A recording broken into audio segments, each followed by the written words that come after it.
David Karlin. I used to be an engineer at Sinclair Research. I also am here because I spent a childhood in Portugal, and at Sinclair Research I met Dr. Álvaro de Oliveira. When my time at Sinclair ended and it was sold to Amstrad, Álvaro invited me to come to Portugal to help Timex in a networking project, which I didn't know anything about until I arrived here. You remember this guy? He was very, very young. He was very young. Oh my gosh. Hello. So good to see you. Excellent. It's been a very, very long time. Hi, we met Alison. Yeah. How are you? Wow. João's father kept all the paperwork. I spent I spent 6 weekends at least with him in his house, going paper by paper. We scanned everything. We're talking about 3,000 documents. Yesterday night, I went to see the folder that said Sinclair, because I wanted also to understand what role they had or not. I realized that Álvaro was deeply involved, and there are some letters saying that things were not going well and things like that, but in the VDE and FCC certification, at least in that he was involved. Yeah. So I wanted to show you some of those things afterwards. My connection to Portugal is from childhood.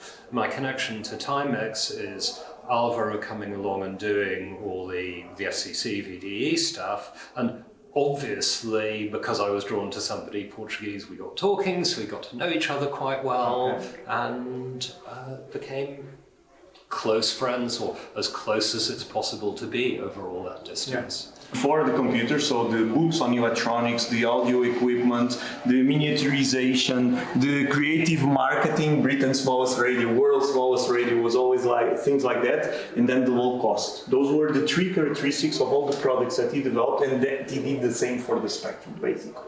Then we have things like his first big problem, the Sinclair watch in 1975, but it was a very interesting device. He was, as we know, he was the biggest, the market leader of calculators, so from 72 to 79, and one of the first pocket calculators is attributed to Sinclair because it used batteries instead of a power supply.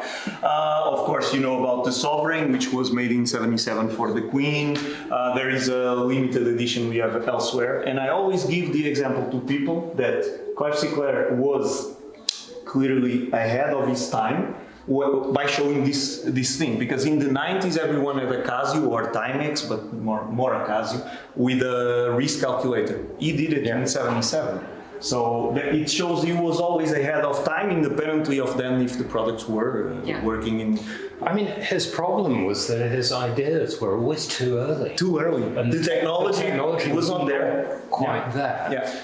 And he wasn't a good enough technologist to actually make it well, whereas he was a fantastic ideas guy. And sales guy, yeah. Some years ago, you mentioned that there's this myth about your entry in your recruitment to Sinclair, and the myth about the best, greatest computer designer in the world.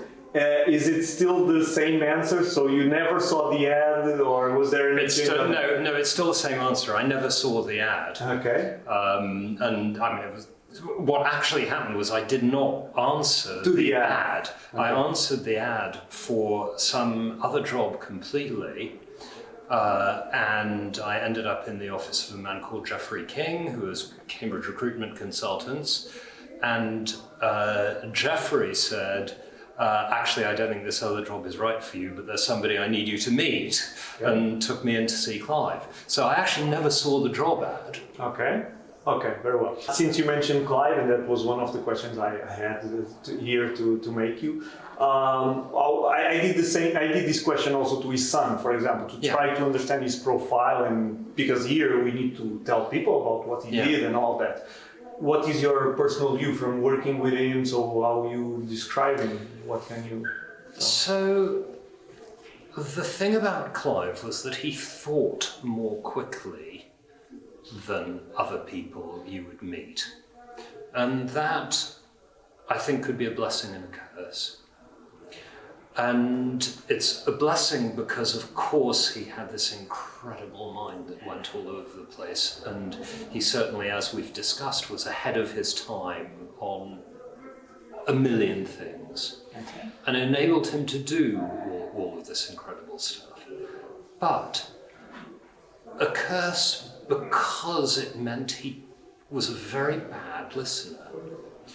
And my enduring memory was that if I would have a conversation with him, his mind would race ahead and he could very easily leave you in the situation where he's made you to agree with something which you know is wrong. Okay. But he's made you to agree with it just because you haven't had enough time to figure out why it's wrong before it was time to leave the room. Yes. And so I think the exact thing that made him so fantastic was the same thing That made it so worse. as made him flawed and was responsible for some of the errors. Okay. Now, he wasn't really interested in making things manufacturable. He understood cost, that was absolute deal. And something you have to remember was that in the UK at that time, we would regularly pay 30% more for components, the same components from the same supplier, as people in different countries. Okay. And that was just considered to be the market, and you were stuck with it. And people gave all kinds of excuses about tariffs and shipping and everything else, and they were nonsense. They were just because suppliers thought they could get away with it. So Clive had this obsession with reducing cost and with reducing cost. And you know what? I had plenty of conversations where he would say to me, David, that's not good enough. You need to take some more cost out of that. And I would go, oh, I really can't. And then I'd come back the next morning with a solution. And so he was able to push you. He was able to push me to do work that I genuinely didn't think was possible. Okay. So all of these are spectrums. In '86, as you also know, it's when you left, they sold the brand to Amstrad. So these ones are Amstrad. We also showed the connection, the visual connection between the models of Amstrad or Schneider with the Sinclair machines. So I don't know much about the QL, to be very honest. I never played with one except for a TV show where I fired it up. I put the abacus and I played with it for a while. That was it. So what we have here is a QL that I bought, nothing special, I believe. A Spanish QL, because to us Spanish machines are kind of special. You mentioned in an interview that you like this one a lot, the QL Project Planner. Yeah. You mentioned that. So we have Decision Maker, another Project Planner, Home Finance, Integrated Accounts, and these ones also.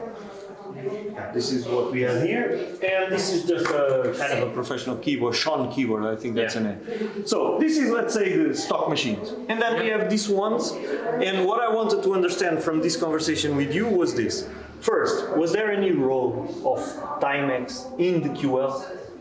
Timex, I mean Timex Sports or Timex Dundee that you remember, because Emmy Thornton and Samsung were involved. So no, you never made any. Okay. I think there were suggestions that you might, but they didn't come to it. Okay. Any reason why you know or not? You may know? No, I think the machine was in trouble basically because of the micro drives from very early on, and I think it became clear quite early on that we were going to need less production than we had booked, not more. Okay. How does, and I don't know if I should say Timex or specifically Alvaro or Alfa Micro, which was his company, how does he get involved in whatever he did in the QL? And if you remember what it was, I mentioned to you the VDE and the FCC validation. So do you what do you remember about that? So firstly, VDE and FCC validation was a real disaster. Okay, none of us understood that kind of analog electronics. There was one person who sort of was okay at analog electronics, who was a man called Ben Cheese, who was a lovely, lovely guy, the inventor of the microdrive, who very sadly died young of leukemia, I think. Very sadly. But anyway, we certainly weren't radio frequency specialists. And I think we knew about Alvaro.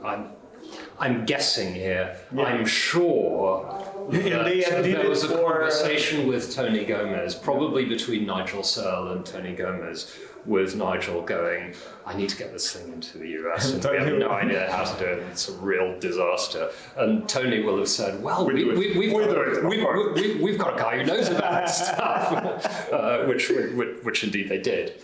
And so he got involved in the fixes to get it through that. I mean, one of the interesting things about Tenet, not on the good side, is that there were things about proofing it against electromagnetic contamination that I had really not understood. There are lots of problems with the monitors and things like that. I mean, the monitors were a problem. So I was really strong on all of everything that was network protocol, that was actually making the thing communicate robustly, to error correct properly, to be fast. I was really good at all of that stuff. And when it got to the analog RF, what happens if somebody switches on a hairdryer 2 feet away from the network cable?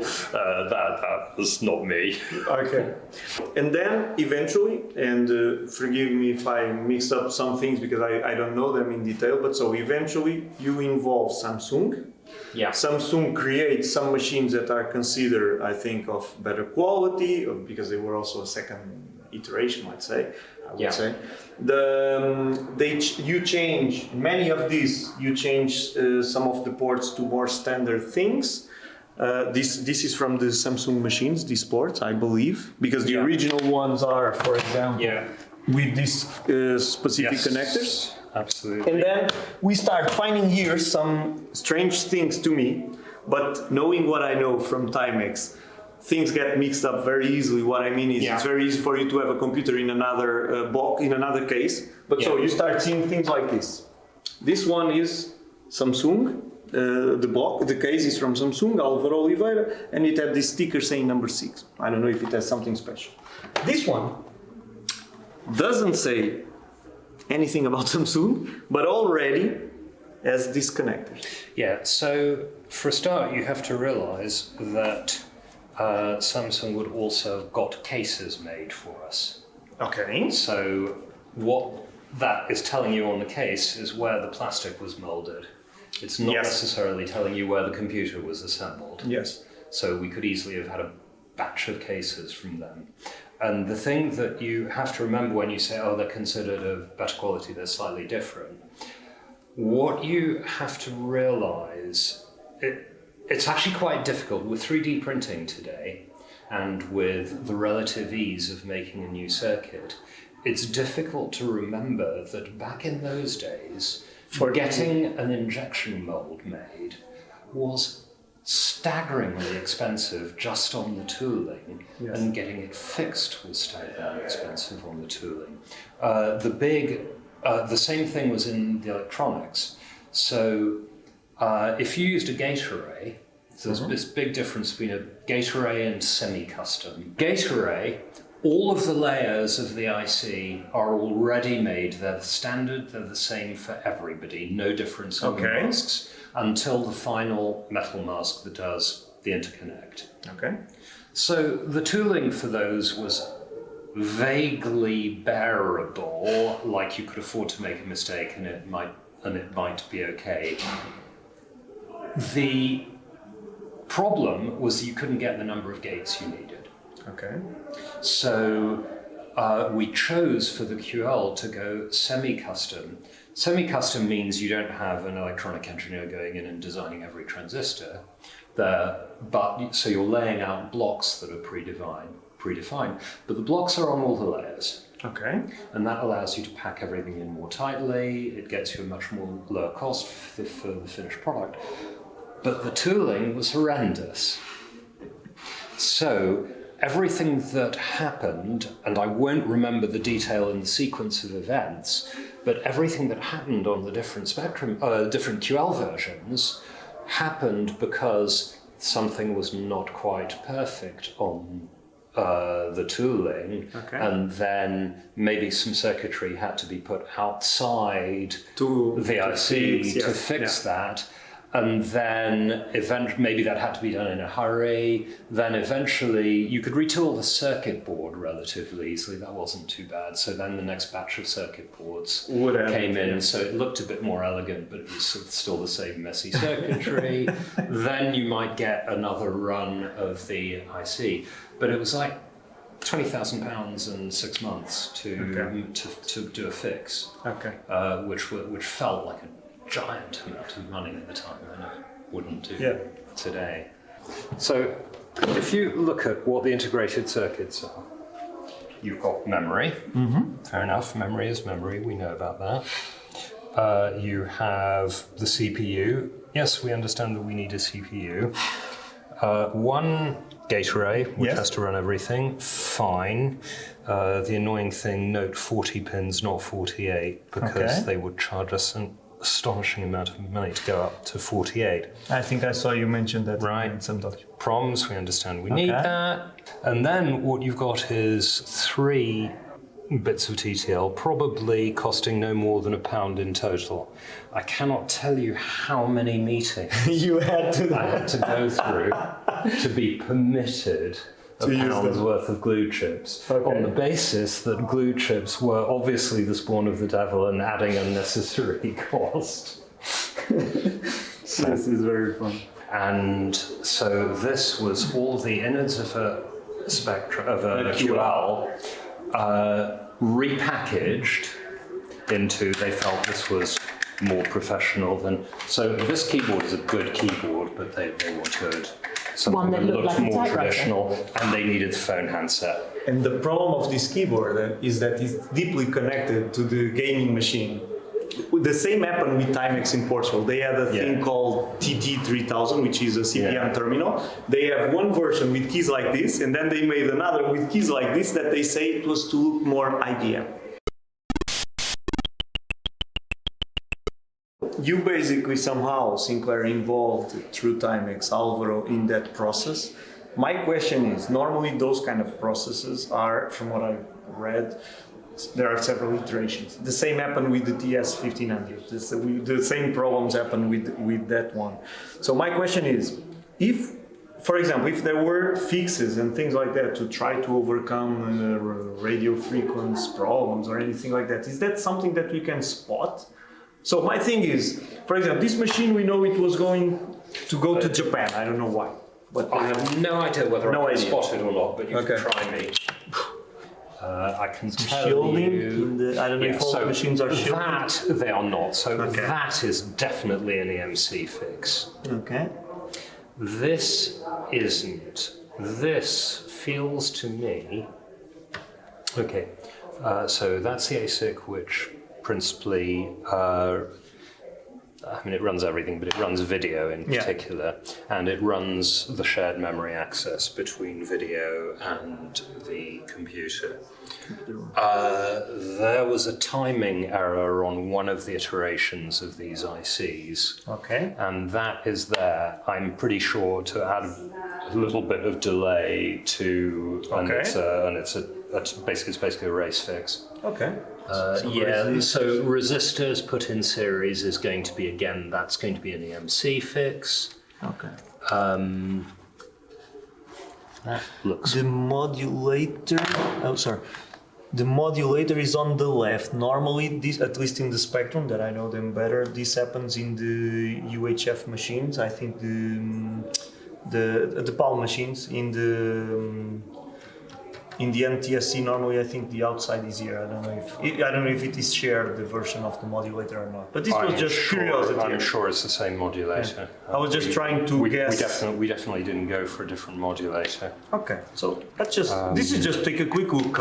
We don't even. And my guess is that the change to proper D-type connectors, Yes. would have been, again, it's a little bit guesswork, but it's probably that Samsung could get them cheaply, and we would not have been able to in the UK. The other connectors are a problem. Even nowadays, we can't find them. It's very hard to. Well, they were find. custom made. They were custom made. Okay.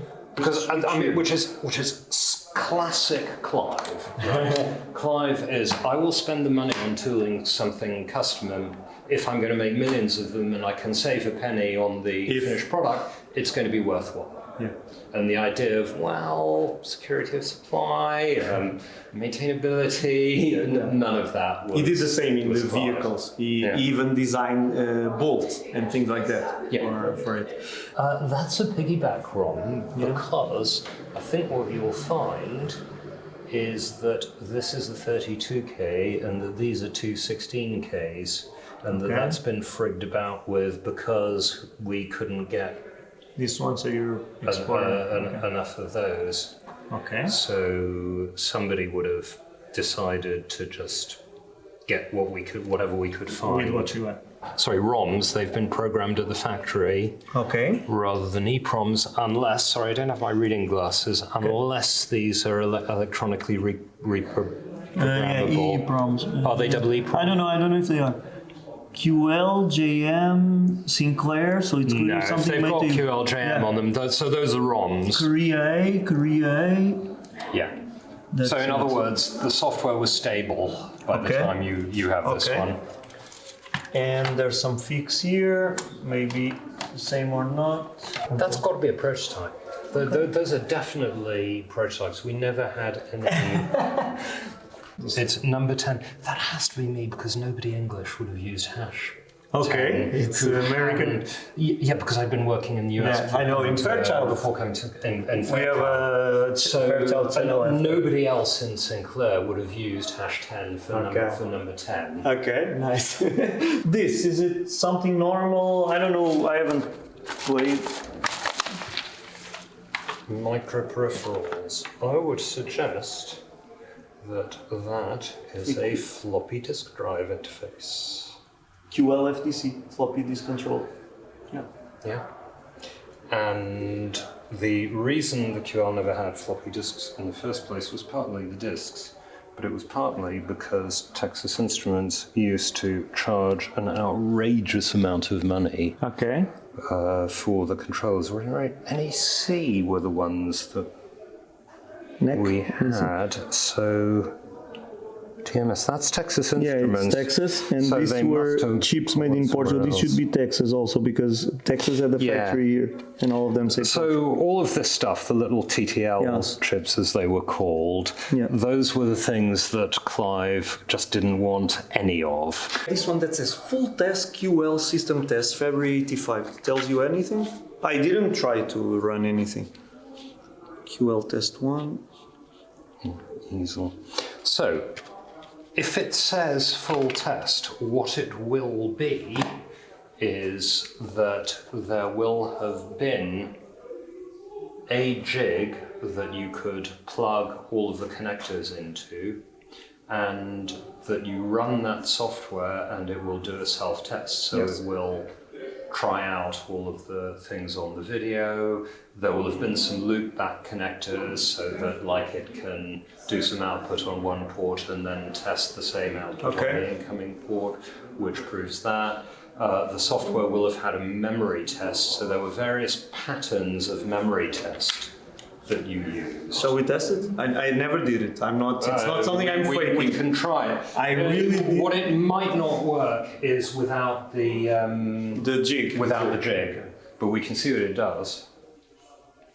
So I'm not an expert on this, but normally what I do is just reset it and it runs.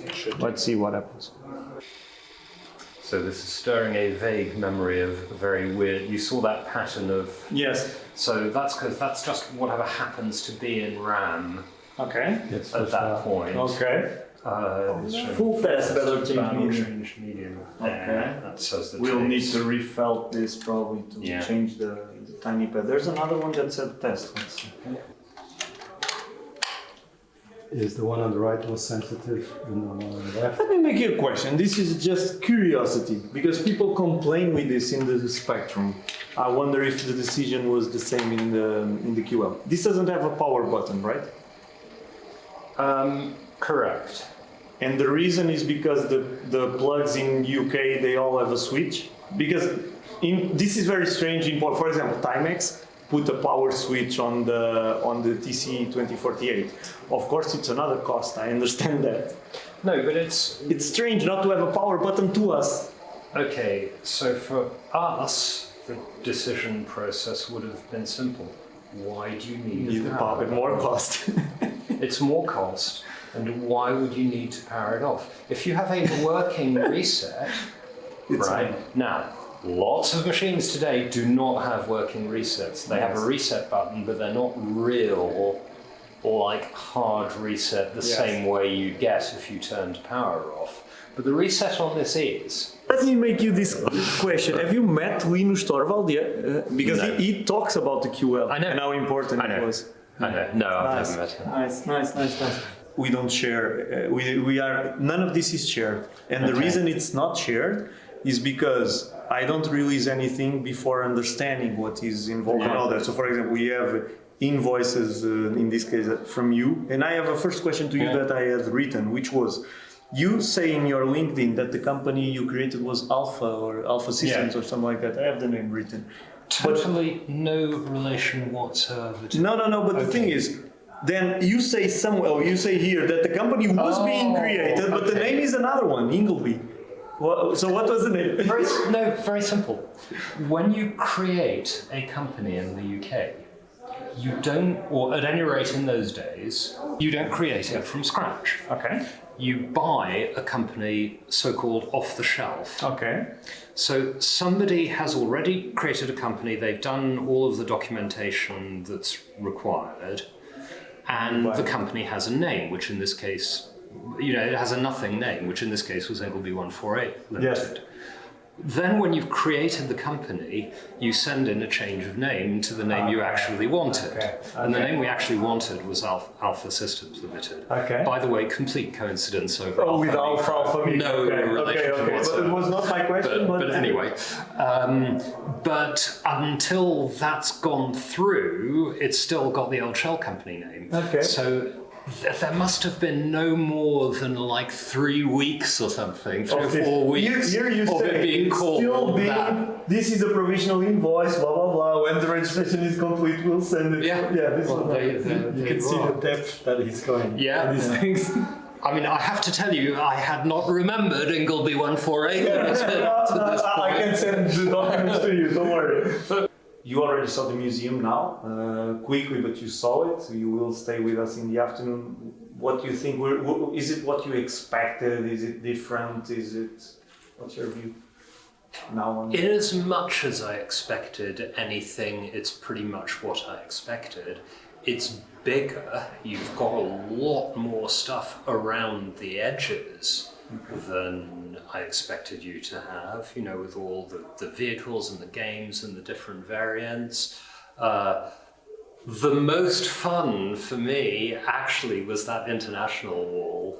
Argentina, France, Belarus, I think, Ukraine, Czechoslovakia. These ones are very nice. It has a switch to commute between Arab, because this is from Egypt, so it can commute between Arab and English. The ROM. So you have the computer here running in Arab. Yeah. This is India, that's Hong Kong. These are all the Brazilian clones from a company called Microdigital. That's from Uruguay. That's the last unit of a tape mechanism they created called ILO that they came to Portugal to give to the museum. And this is an English language course sold in Italy. It's a thing called Anglo Tutor. With a spectrum. So any specific memories, I don't know if you want to choose 1 or 2 episodes from your work at Sinclair, any regrets, so how do you summarize your work there? So, this is stuff I've already said, but my summary is regret that we were so close at touching greatness, but a couple of small mistakes made us miss it. I mean, we had a product that without its mistakes would have been a Macintosh at half the price that the Macintosh came in. And we could have had that success that Apple then had, or we could have had a share in it, and we didn't. So my overwhelming feeling is, we did all this fantastic work. It was so exciting. We produced this product that was so groundbreaking, and it didn't quite make it. So that's the regretful memory. I'm going to give you a little personal memory from after that invoice from Ingleby 148 that you saw when it was all over at Sinclair, and Alvaro very kindly asked me to come and do some work for Timex Portugal. And I've got connections with Portugal, so it was very exciting to come and work here. And I will just remember having, got off the plane. It was sort of a morning plane, so being in mid-afternoon, I had plenty of time. I wasn't going to work, and this was a Sunday. I wasn't going to work till the next day. And I remember on this gorgeous sunny day, sitting in the Avenida de Liberdade with a cold Sagres beer and saying, someone is paying me to do this. Life's good.